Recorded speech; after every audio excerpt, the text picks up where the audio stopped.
Salut à vous, c'est Il, j'espère que vous avez passé une très bonne semaine. On se retrouve donc en ce samedi 19 juin. Je vais faire un point qui va être extrêmement rapide, étant donné que je manque crucialement de temps en ce moment. Donc je vais faire un point très très rapide, voilà, parce qu'il faut tout de même faire un point. J'hésitais à pas faire de vidéo, mais j'en fais quand même une voilà, très très courte, parce que j'ai très peu de temps. Donc voilà, simplement si vous avez certains soucis au niveau de la compréhension des mots qui vont être utilisés au cours de cette petite vidéo, n'hésitez pas à checker ce lexique, ce qui sera disponible dans la description. Donc le Bitcoin, voilà, on va faire un petit point directement donc sur effectivement voilà toujours cette harmonique pattern, on n'a pas invalidé le 4, on n'est pas non plus allé sur les targets, on a rejeté pour l'instant le Vegas H4, donc finalement on a rejeté un haut de range, si on prend donc la voilà, donc moi vous savez pour travailler des zones et pour tracer des zones, simplement ce que je fais c'est que je prends du coup la mèche la plus haute, le cours de clôture le plus haut et je trace du coup une zone de résistance ici qui nous donnait du coup la borne haute du range, ça on en avait parlé donc dans le H4, dans les sessions dernières. Donc effectivement là pour l'instant on rejette ce haut de range plus le Vegas H4. Maintenant est-ce que c'est perdu? Pas forcément. Pas forcément, donc certes effectivement c'est assez violent, le rejet est assez violent, mais est-ce que c'est perdu en l'état? Non, pas encore, il n'y a pas non plus de setup par contre qui viendrait. Pour l'instant il n'y a rien en fait, on est sur un point pivot hebdomadaire ici, d'un point de vue H4 on a quand même une belle divergence en potentiel, c'est ça qui est plutôt cool. En termes de cyclicité bear, ici on a quand même un cycle bear qui est quand même bien supérieur à ce qu'on a pu avoir effectivement ici au cours du creux précédent.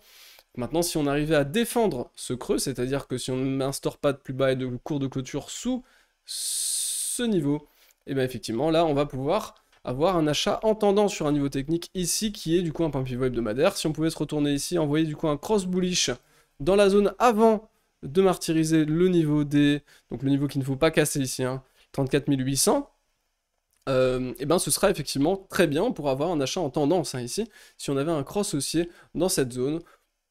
Pour l'instant, voilà, c'est vraiment une zone qui peut encore payer, je vois pas trop de problèmes à ce niveau-là. Si on passe en intra, par contre, c'est un peu plus moche. Bon, pour l'instant, on peut avoir peut-être un excès divergent en 15 minutes qui serait validé aussi sur le WT, mais c'est assez léger pour l'instant, c'est assez léger.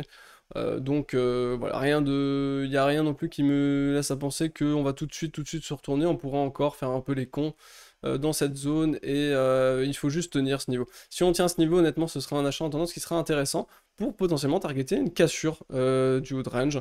Mais en l'état, pour l'instant, voilà, on reste dans un range en fait, il se passe rien de spécial, c'est très neutre en fait. Finalement, c'est extrêmement neutre et on verra du coup maintenant si on déclenche des setups de suivi de tendance ou pas. Si on en déclenche, c'est cool.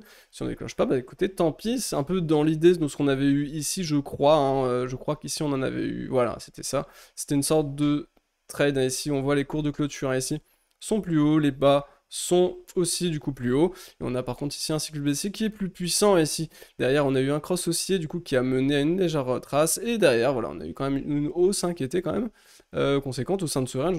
On est parti quasiment chercher le haut de range. On pourrait très bien avoir le même type de choses si on parvenait ici simplement à payer un niveau en suivi de tendance au sein du range, donc finalement un mid-range en fait ici, qui serait payé, et étant donné qu'on a finalement du setup daily qui pourrait se déclencher derrière, ben on pourrait derrière avoir dans l'espoir de voir la résistance casser à terme.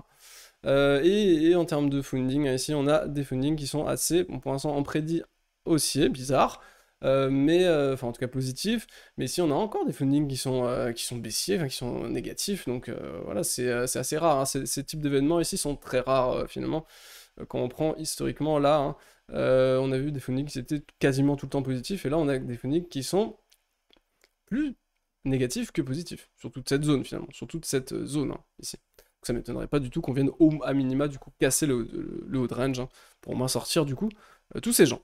On fait un point rapide sur le total qui est toujours en range aussi, pas de setup, pas de... Bah, c'est du triangle à la con, des triangles ça se trace pas, enfin les triangles c'est nul, on trace juste une borne haute, une borne basse, on attend du coup les cassures soit haussières soit baissières pour valider du coup des niveaux, mais on est toujours dans ce niveau de suivi tendance de daily finalement sur le total. Voilà, je pense que je vais vous laisser tout de suite, c'était vraiment un point extrêmement court, juste pour faire un petit point, que vous ayez un petit point en tout cas pour ce début, pour cette fin de semaine, pardon, on va se retrouver demain avec Matt, dimanche comme d'habitude, ça ne change pas, on fera un point du coup plus sur les altcoins, étant donné que là j'ai absolument pas le temps. Allez, à plus, salut, bye bye.